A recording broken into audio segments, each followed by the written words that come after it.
Sound is the beginning of everything. Sound is the trigger. And even if we look at our lives, often sound is what triggered many aspects of our life journey. Something someone said to you, something you heard, something you were inspired by, basically then drove your life trajectory.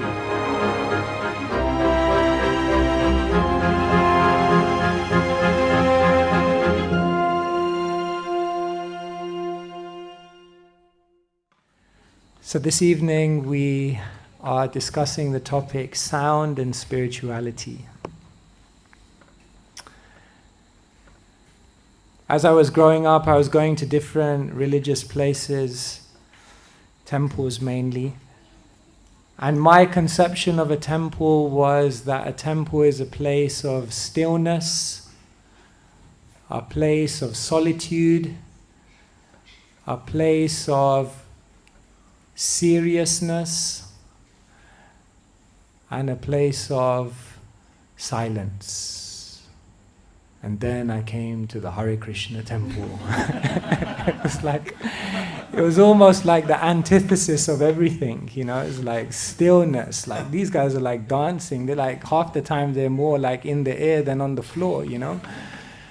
It was like silence, like, my God, it's like you can get noise-induced hearing loss in a Hare Krishna temple, you know. It's like sometimes it's so loud.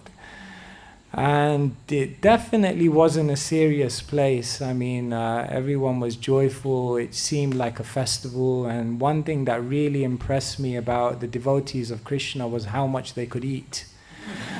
It seemed like a place of joy. So it was almost like it was kind of mind-blowing to think of spirituality in these terms.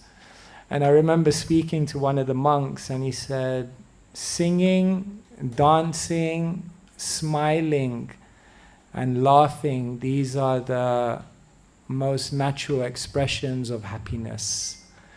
And if you can't do that in a spiritual place, if you can't sing, if you can't dance, then what kind of spirituality is that? Spirituality should be able to awaken your deepest emotions. Even our dear friend Friedrich Nietzsche said that. He said, I will only believe in a God who knows how to dance. And so sometimes people have a conception of spirituality, and actually there's something much more to discover. What is more powerful, silence or sound? It's an interesting question. In one sense, they're both very, very powerful.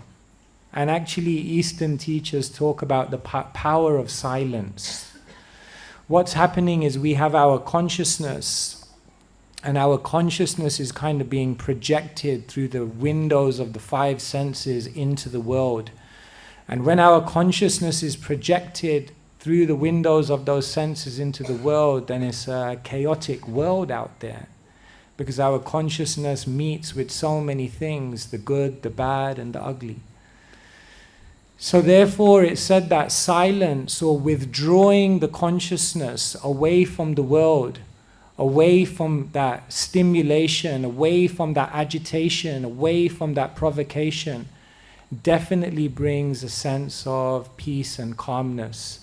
And therefore you'll find in practically every spiritual tradition there's some element of solitude, there's some element of silence, and there's some element of withdrawing from the world.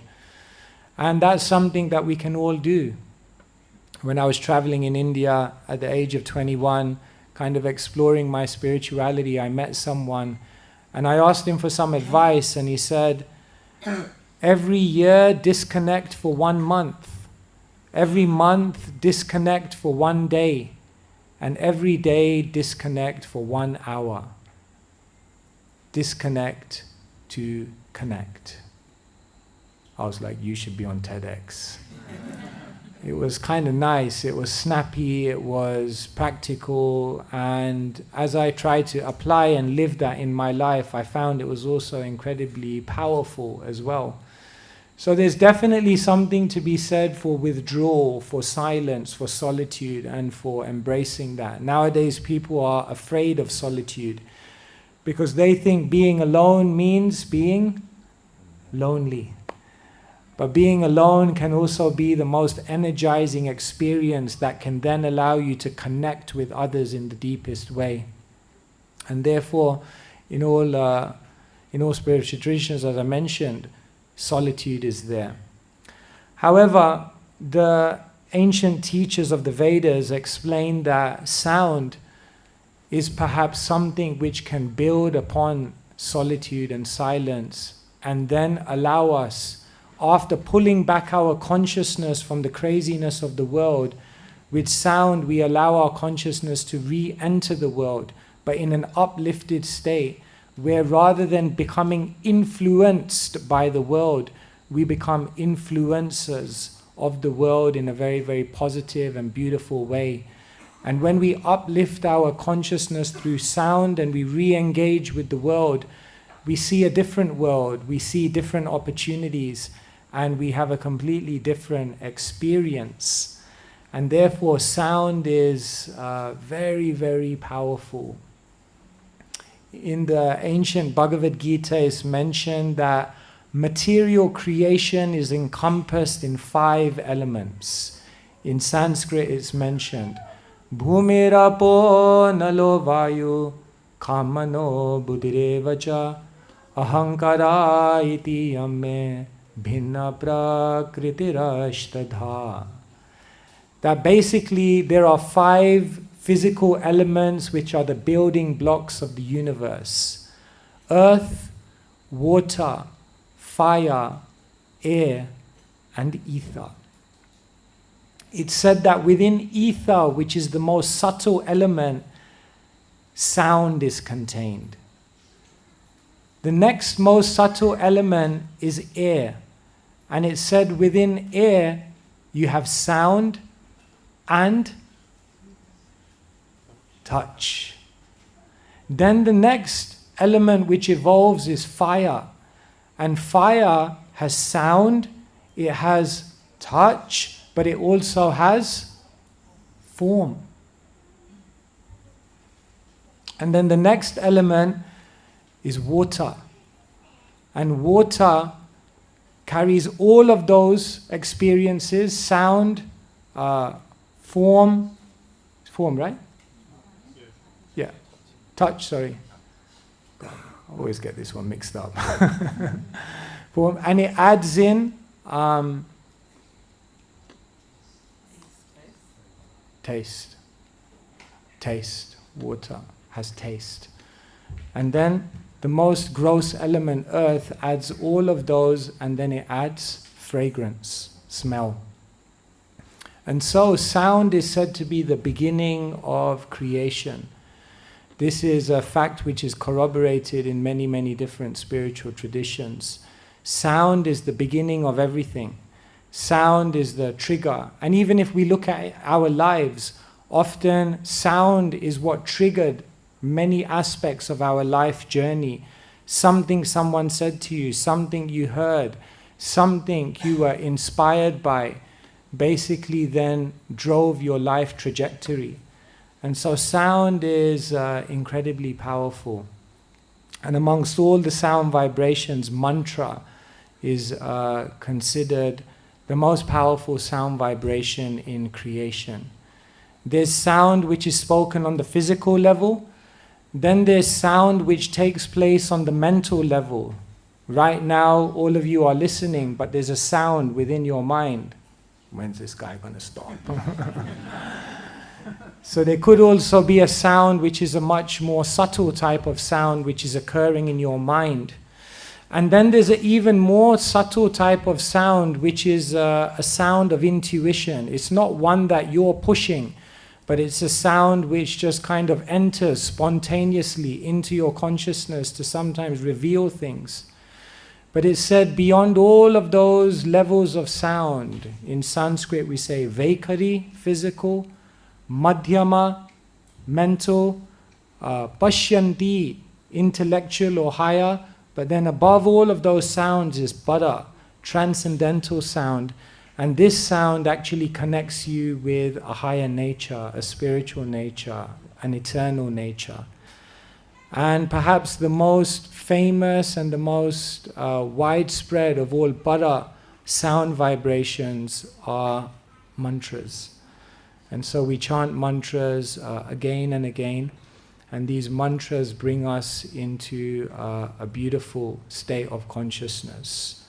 We often go on the streets and we chant these mantras, and once we were in Scotland, and after singing on the streets, one person came up to me and said, "I love you guys, you're always singing, you're always dancing, you're always smiling, but don't you guys have any new songs?"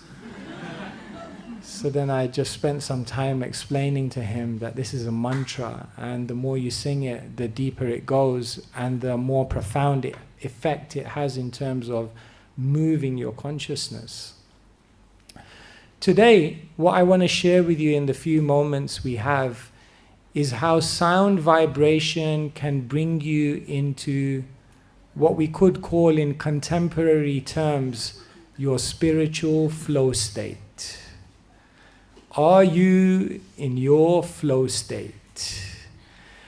If I asked you, what does flow state mean to you? Could someone give me an idea? How do you know that you are in flow? Peaceful. Okay, so you feel emotions whereby your consciousness is calm, serene, and unagitated. Okay. What else would you describe to be the flow state, which is the ultimate kind of state of our being? Yes? Not punctured with anxiety, not a limiting or a negative mentality, but a mentality which is free to explore, to discover. Very good. What else? Unaffected, a consciousness in which the external world and all its unlimited permutations and experiences, you're able to allow it not to displace your consciousness. Very good. Yes. Consistent energy, no ebbs and flows. When you're in your flow state, then you kind of function on an optimum level of energy that never wanes or seems to diminish. Thank you. Yes? Free from obstacles, freedom. Freedom from obstacles. Obstacles created by our own mind. Ourselves. Yeah. So Freedom. Full freedom. Full freedom. Excellent. Wonderful. Just sounds beautiful. Yes. I was thinking of a sense of purpose that was full of positivity.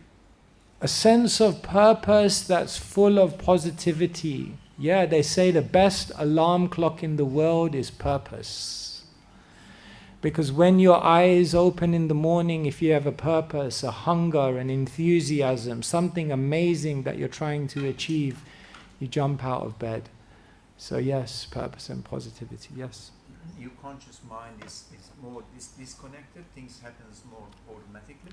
Okay, now we're getting a little even deeper. It's a flow state is something where you're almost being led, sometimes even unconsciously, but you seem to be moving in a direction which just feels natural, which feels providential, which feels like your calling. And it's not always a conscious or a analytical decision that you're making. Yeah, great. Yes? Pardon me? Could you say that a little louder? The Spanda characters, it's like the laws of the universe, how it's all vibration and frequency, and you can tap into the frequency. Okay, so yes, there are energies in the universe, there are vibrations, there are frequencies, and as we come into flow state, we can benefit and align ourselves with certain energies which take us to where we want to go. Great, yeah. I'm just getting ideas for my next presentation, so please continue. I'll credit you. Yes. There's rivers and creeks, and they flow from maybe at the tops of the mountains, or they flow from the ocean, and they have this, like they keep flowing and flowing and flowing until they get to the merge with the ocean. They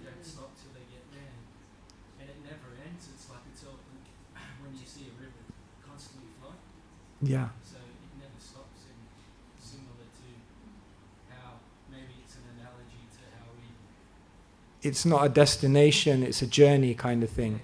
Yeah. When you're in flow state, you're not constantly meditating on a destination.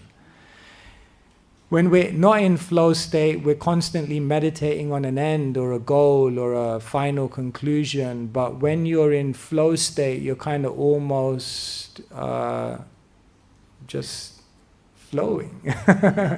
You're just happy with the journey that you're on, and that in itself is its reward. That's so beautiful. Yeah, thank you so much. Yeah, there's an ancient Sanskrit verse like that in the Gita. Brahma Bhuta Prashannatma na sochati na kangshati. That when one is established on the spiritual platform, then they're not constantly gravitating or lamenting for the past or hankering for a future, but in the moment, the power of now. Yeah, these are all beautiful aspects of spiritual flow state. What we'll find is that in the world today, contemporary writers will talk about ancient principles and use it and describe it in certain terminology, and these things have also been explored by the sages. Today I'll explain to you 3 keys to finding your flow state. And the reason I'm sharing these keys with you is because spiritual sound can actually help you on a subtle level to actually do these 3 things. And when we do these 3 things, then what happens with the help of spiritual sound, then what happens is we find a divine flow in our life. All of us are here, we're in this world, and according to Eastern wisdom teachers, it's not by chance. We each have something to do here. And so the first step in finding your spiritual flow state is to find your Dharma. Dharma is a Sanskrit word. In modern English, we would probably call it purpose, or meaning, or calling, or your vision for your life. Each person is individual. Each person, as Einstein said, is a genius. But if you convince a fish that it has to climb a tree, it will live its whole life thinking it's a failure. And so the first step in finding spiritual flow is we have to first know, what is my unique purpose? Too often we try to copy someone else's life. Imagine you're in an exam and you felt like you hadn't revised, but you ended up sitting next to the cleverest person in the class and thought, well, it must be arrangement. And in the exam you then went on to copy every single answer on their paper, and you came out of the exam hall thinking you aced it, only to find out that everyone had a different question paper. Perhaps some of that is what happens in our own life. We tend to, there's such a tendency within each one of us to try to imitate, to try to in some way emulate someone else's life. Yet the Bhagavad Gita and ancient Sanskrit texts teach us we each have our own purpose, our own Dharma. So the first step in finding spiritual flow state is to find your Dharma. And the interesting thing is that we each have 2 dharmas. In Sanskrit, one dharma is known as a Svadharma, and another dharma is known as a Sanatan Dharma.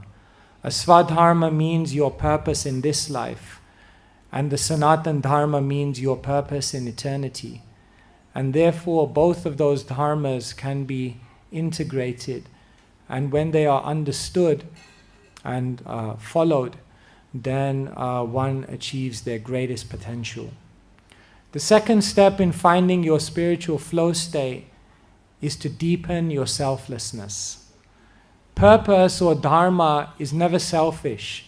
So the goal of life is not just to know the unique abilities that you have and to follow those, but once you know those things that you're meant to do in this world, to somehow direct it towards beautiful contribution in the world. We earn a living by what we get, but we earn a life by what we give. And therefore, when we deepen our selflessness, then we move closer towards our spiritual flow state, because there's no greater feeling of contentment, joy, and happiness in life separate from making a contribution to other people's happiness. And so the second aspect of flow state is to deepen your selflessness.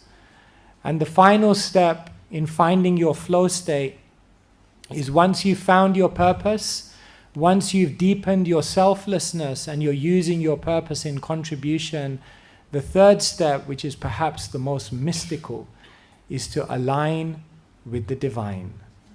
Because what will happen is, every single day opportunities will open up. Every single day you'll encounter people. You'll go through events, experiences, and emotions. And you know what? Nothing's random. Everything is a calling. Everything is a lesson. Everything is an invitation to move towards what you're meant to do in this life. And so, to align with the divine means to understand that there is a calling for me. There are certain arrangements and opportunities opening up for me. And when I don't ignore those, sometimes in our life we feel like something is opening up for us. And we're kind of like sure that this is what I'm meant to do, this is what I'm meant to follow. But there's something in us which hesitates, something which within us which holds us back, and some inhibition. And when we align with the divine and we open our hearts to those plans and follow them without hesitation, then we enter into spiritual flow state. Now, the beautiful thing about sound, remember I began the talk by talking about Einstein, who said, "You know the truth because it's beautiful and it's simple." Singing, mantras, and sounds are simple, they're very, very beautiful, and they're incredibly powerful, because by connecting with sound vibration, you come in contact with your original nature and you find your purpose. Not just that, but you purify your consciousness, and therefore you deepen your selflessness. We're living in a world which is based around selfishness.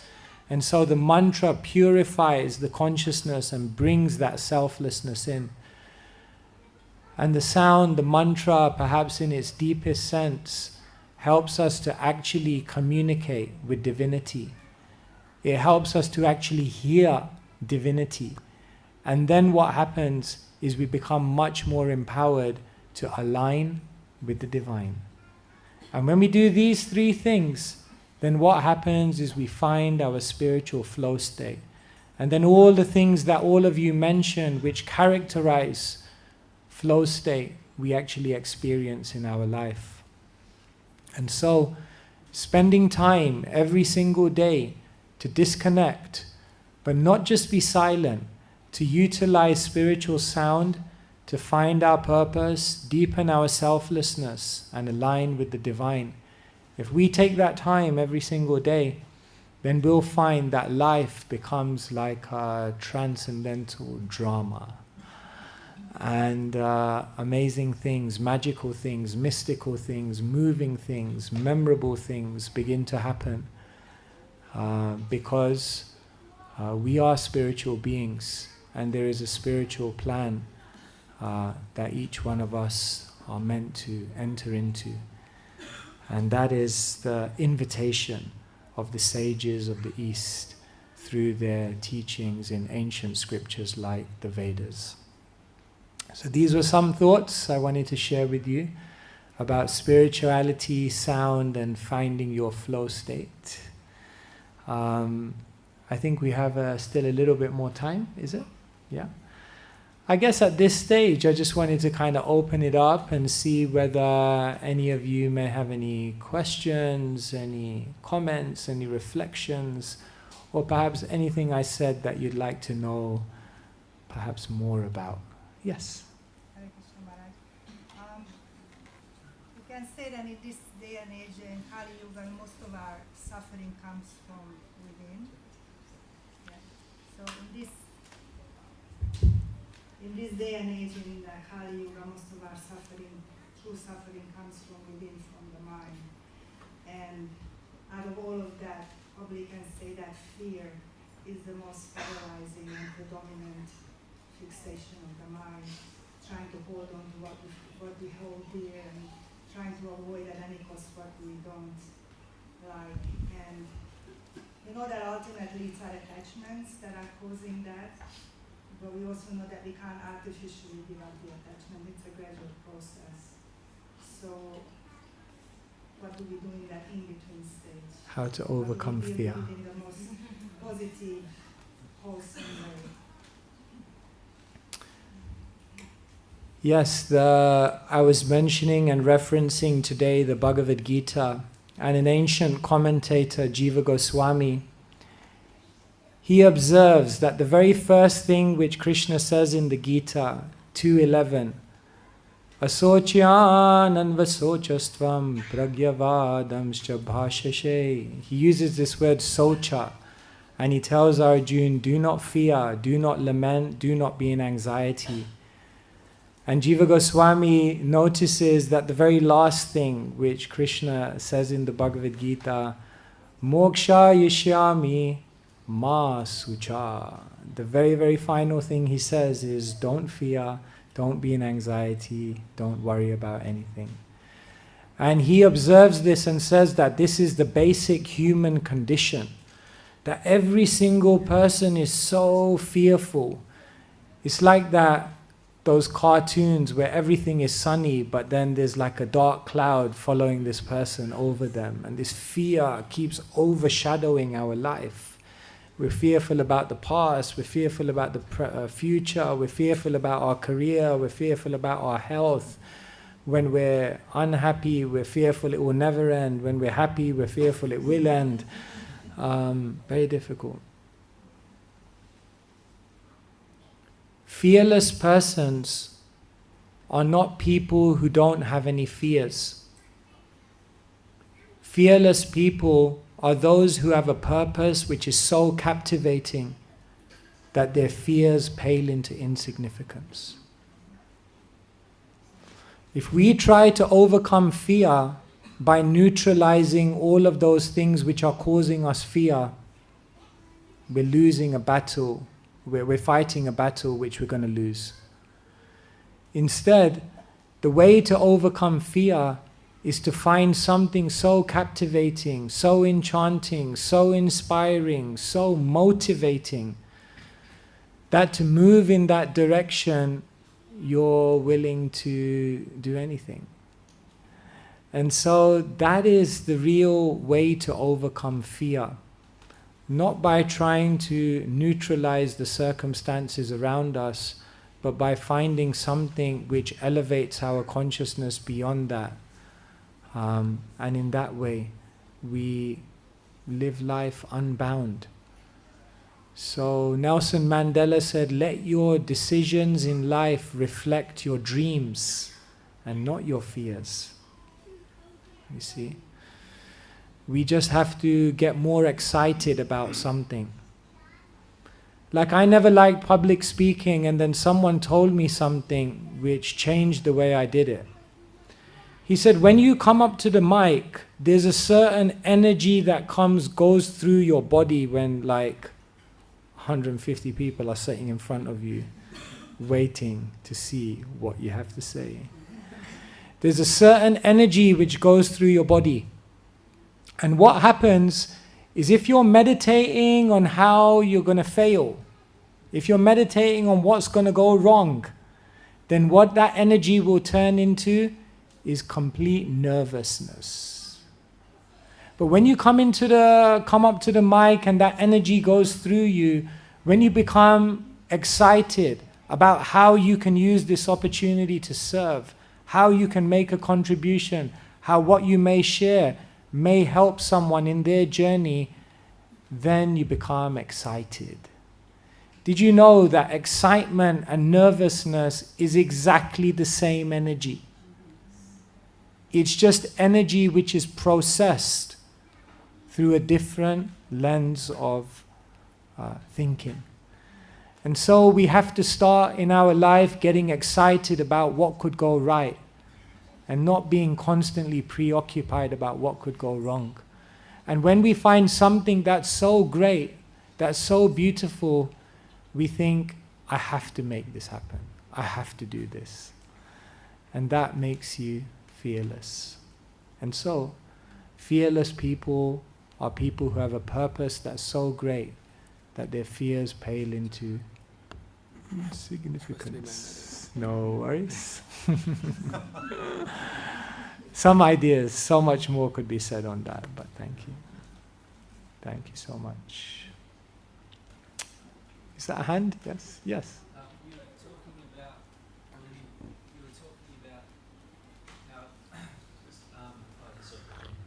You were talking about how sound is the beginning.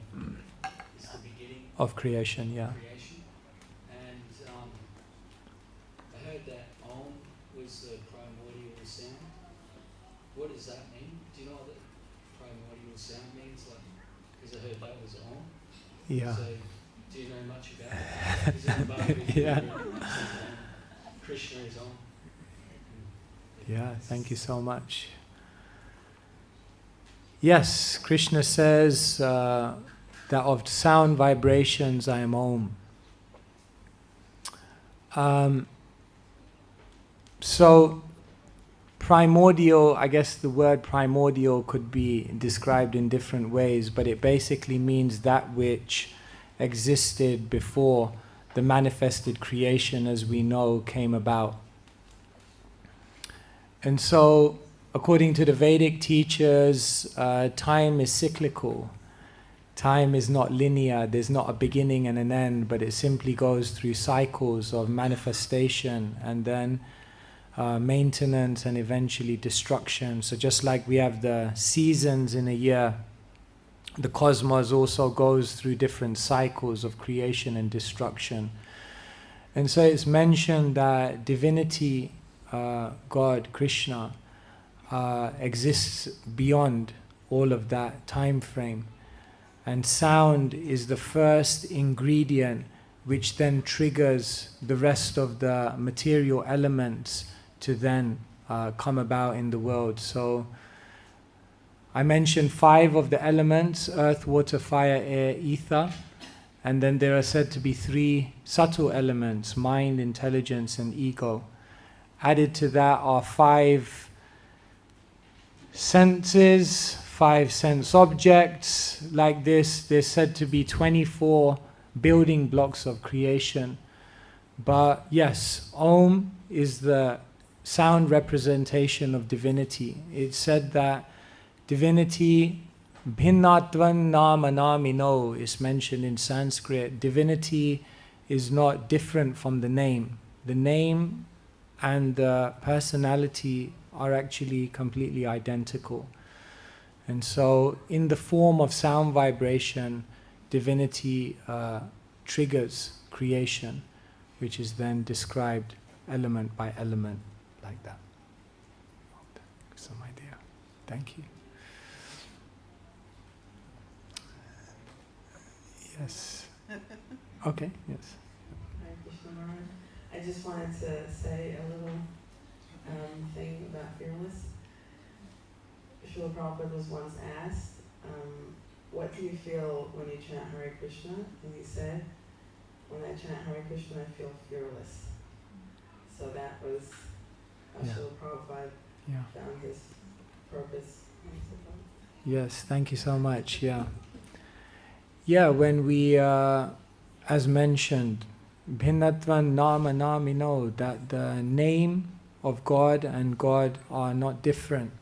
So when you chant the name of God, chant the name of divinity, then what happens is you feel the presence, you feel the connection, you feel the shelter of that divinity. Sometimes they say, don't tell God how big your problems are, tell your problems how big God is. And so in that way, to feel fearless, that's why this sound is such an accessible way to come in contact. Otherwise, sometimes that person, that divine person, seems very, very far away.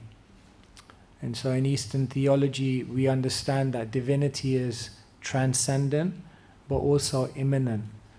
In many theologies in the world, the idea is that there's a God, but God is far away, and He's in another realm, He's in another dimension. But the Vedas explain that God is not just transcendent, but God is also immanent, accessible, and can be interacted with in our present condition. And sound is said to be that way by which we can make that contact. Yeah, thank you so much. Yes, I see a few hands here.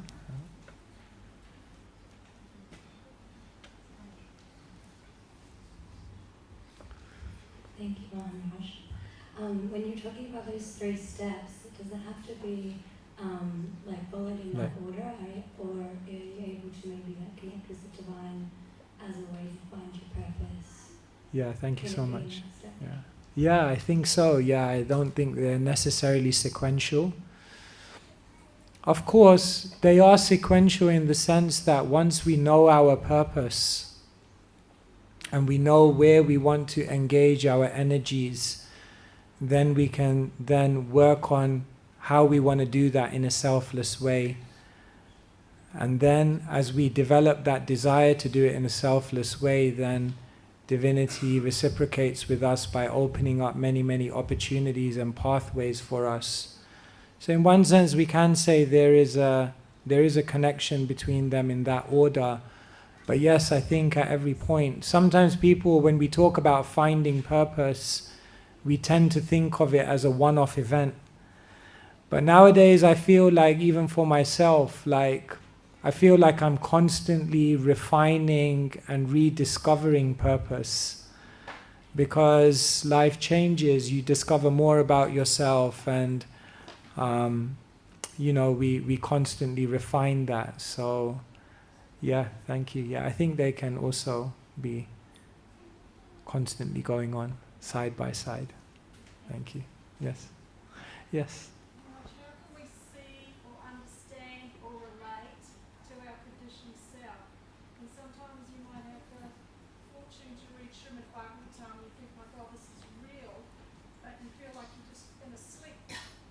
Reading it, you know this is real, and there's a part of you that just wants to wake up, but the other part goes on automatic sleep. So how should we relate to that conditioned self? How do we work with it? Yeah. So we have almost a conditioned side to us, habits, we have certain behaviors, attitudes which we know are not serving us, are not really us, but we kind of can't really shake them off. They're kind of like a bad smell, just seem to keep hanging around. And how do we then deal with that? Well, I think I talked today about disconnection time, and what happens in life is we play so many different identities. We have an identity at the temple, we have an identity at work, we have an identity on Instagram and an identity on TikTok, and we have an identity on Sunday, and then we have another identity on Monday, and buried underneath all of those identities is who we really are. And what happens is that people have become so expert at ignoring themselves. I'm not who I think I am, I'm not who you think I am, I'm who I think you think I am. And that's how disconnected we've become from our own authenticity.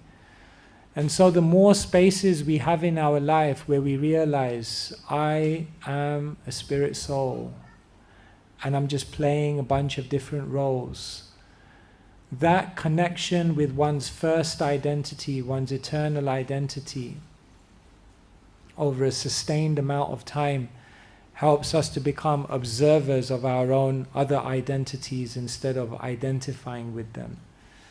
So it takes practice, because we've become so intertwined with those things. You may have heard of method actors, or for example, actors who play a role for so long that once the drama's over or the movie's done, for months and sometimes years they're still in that role because they got so into it. Many actors have talked about this. So we're kind of like that. So yeah, we're suffering from spiritual amnesia. And so the very first thing we do in the morning is we realize I have nothing to do with this world in eternity. Of course, we do have duties, we have responsibilities, we have things we're trying to do. But in the highest sense, I'm beyond all these things. And when we do that for a sustained amount of time, then we realize we don't mix up our roles with our identity. That's the problem in the world, that we make our roles our identities. Some ideas. Yeah, sure. I see many hands. Just tell me when we're...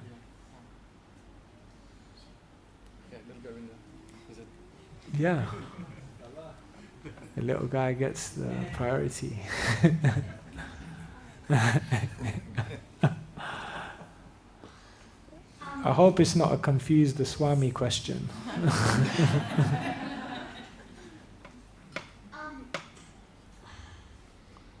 Do you think if we have time to disconnect more, do you think we should disconnect more? Wow.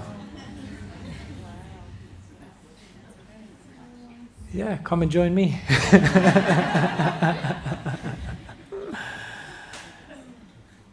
Yeah, if we have time, then we can. But the goal of life is not just to be disconnected from the world, actually. The goal of life is to be connected with the world, to do something beautiful for the world. What would you say every single person in the world is looking for? It doesn't matter who they are. What would you say everyone is looking for, regardless of who they are? Like happiness. Happiness, excellent. Purpose, Happiness, yes, happiness. And what would you say brings the greatest happiness in someone's life? This is your chance. What do you think makes us most happy? What made you most happy in your life? Sorry, I'm putting you on the spot, yeah. just being here. Being here? Oh, okay, wow, excellent. You mean in New Govardhan and with all these beautiful people? Excellent. Thank you. Yes, being here with this community, with all these people. Love is what brings the greatest happiness, isn't it? We want to have relationships, we want to have friendships. And so the goal of life is not to disconnect.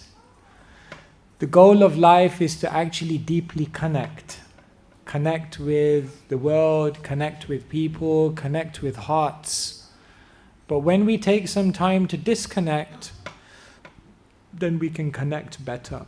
And so if you have more time, you can do a bit more disconnection, but don't become so disconnected that you forget to reconnect.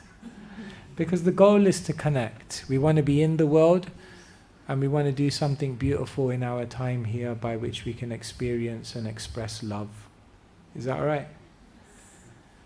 Excellent. Thank you so much.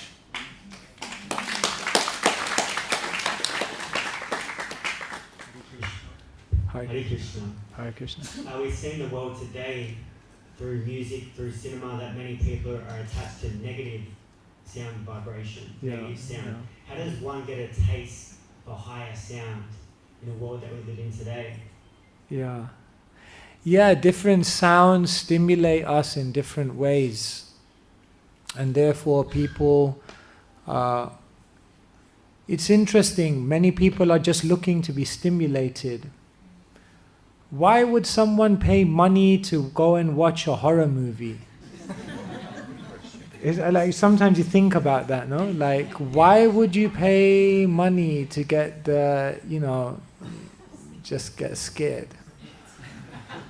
Interesting. People pay them that. Because actually what most people are looking for is some kind of stimulation. So it's explained that there is an unstimulated state, almost a boredom, a dullness. And then we look for things which at least stimulate something. But higher than that, as I said, the highest emotions that we're looking for are love and connection and inspiration and reciprocation with others. And therefore, what we'll see is that when we interact with spiritual sound vibration, not only does it stimulate us, it makes us, I tell people, it brings purity, it brings power, and it brings purpose. That's what spiritual sound vibration does. It brings purity.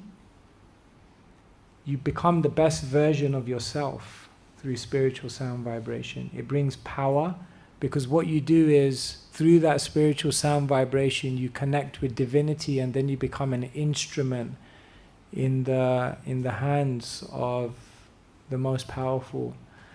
And it brings purpose. It helps you to remember who you really are and what you're doing here. And when you live according to your purpose, then everything makes sense. So the sounds of this world they may stimulate us, but they don't bring purity, they don't bring power, and they don't bring purpose. Or if they do it in a very temporary way or a very limited way.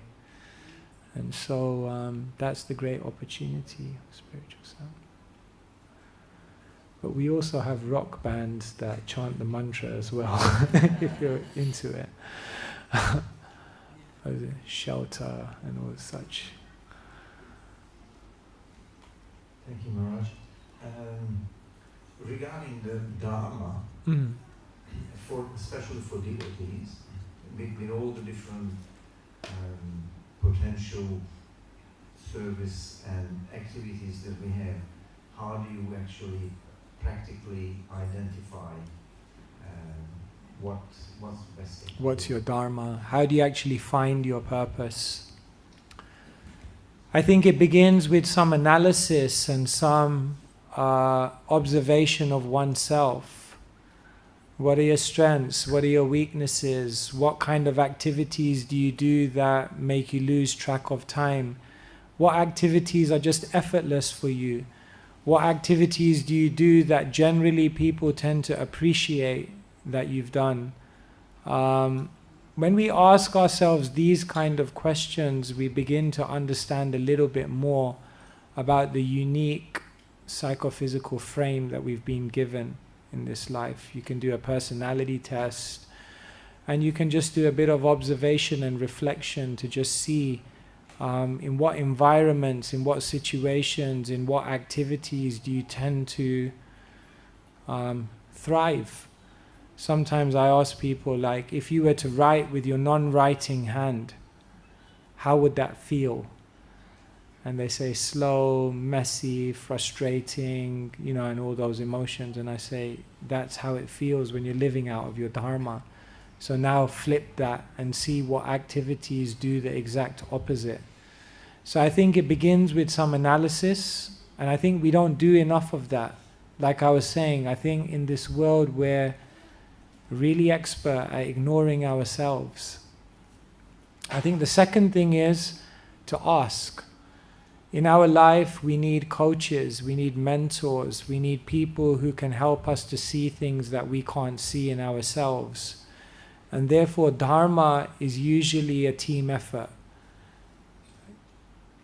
In the Eastern lifestyle, it was explained that the first 25 years someone would grow up with a teacher, one teacher, and that teacher would observe them and then help them to understand the unique gift that they were given. And nowadays we don't have that, unfortunately. So maybe that's something we can also look to incorporate. And a final thing I tell people is just attempt. We have to be ready to try. There's a tension in life between comfort and aspiration. And therefore, we don't want to give up our comfort, but at the same time, we know that there's aspirations that we want to explore, but we're not willing to give up our comfort. So if we're comfort and convenience focused, then we'll be experience starved. And so it's really about attempting and being ready to try new things. They say the most dangerous phrase in the English language is, we've always done it this way.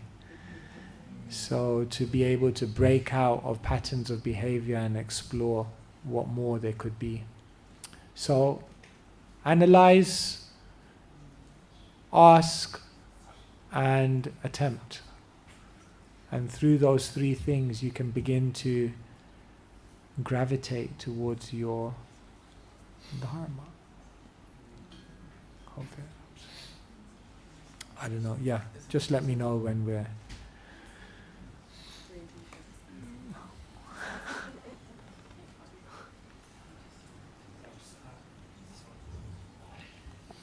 Testing? Yeah, there you go. Testing, yeah. Thank you. Thanks for your time. Following on from the last question about Dharma, would you say there's more importance to focusing on your Dharma in the material world or in the spiritual world? Or do you need an equal balance between both of them to get, I guess, overall satisfaction from life? Yeah, thank you so much. Cheers.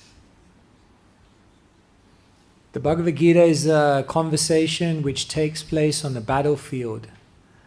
And that's really, really interesting, because the battlefield is a place where the immediate is super important, because in a moment everyone's going to start battling and you need to know what to do. But a battlefield is also a place where the ultimate becomes very, very important, because at any moment anyone could die. So the battlefield is very, very interesting, because it's the place where the immediate and the ultimate both hold an equal amount of concern. And so Krishna explains in the Bhagavad Gita that the most dynamic life is when we're simultaneously awake to both at every moment. When we do our duty in this world or our Dharma in this world, we always couch it within the bigger understanding of where we're heading. And when we think of the bigger journey in which we're heading, we always temper it with understanding, what am I meant to do now? Both go hand in hand. And so yes, both require as much energy, as much attention. And the ideal life is the life in which both are actually integrated. There's a way in which to do your purpose in this world so that you're fulfilling your responsibilities and making your contribution and simultaneously advancing your spirituality.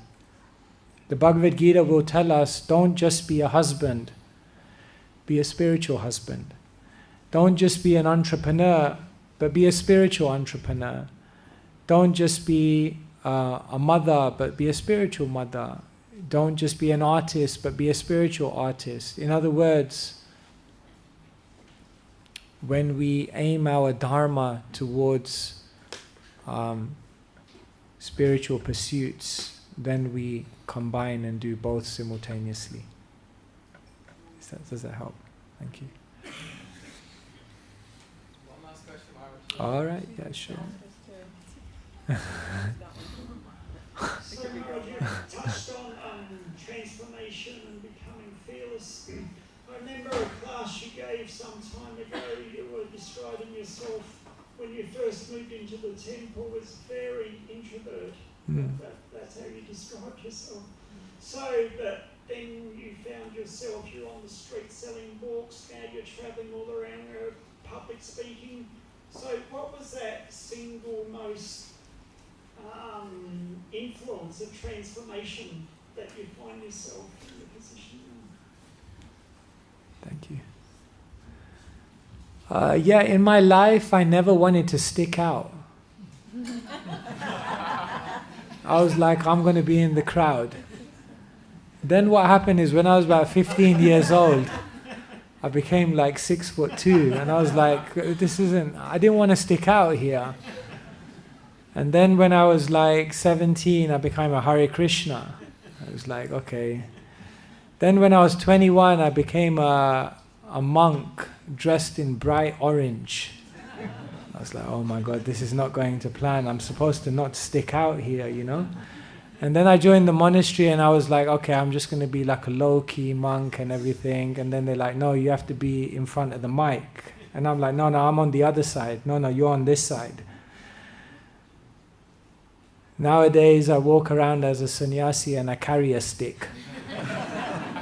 So I realized that was the icing on the cake for sticking out, you know. I really stick out now, you know, I mean, literally in more ways than one. I don't think I did transform. I think I'm still introvert. I get energy when I'm alone. It's still hard for me to speak in front of others. I do it. It's a service. And people are very kind. They allow me to, they give me their attention and allow me to share something with them. But what transformed within me was that the opportunity to contribute outweighed the material awkwardness of it. So when I go to bed at night and I feel the satisfaction that, insignificant as I am, I could do something that perhaps would contribute to people's lives. The satisfaction of how that feels when you close your eyes at night outweighs any awkwardness in the activity. And so, if it were up to me, I'd sit in a room and write all day and communicate with the world through the pen. Because that's my most authentic means of communicating, but this is required, so I do it. And it's a bit of a push, but the satisfaction of service inspires me, and that's what keeps me going. Hope that helps. Thank you so much. So thank you so much for your attention, for being here, and for being such a wonderful audience. Hare Krishna.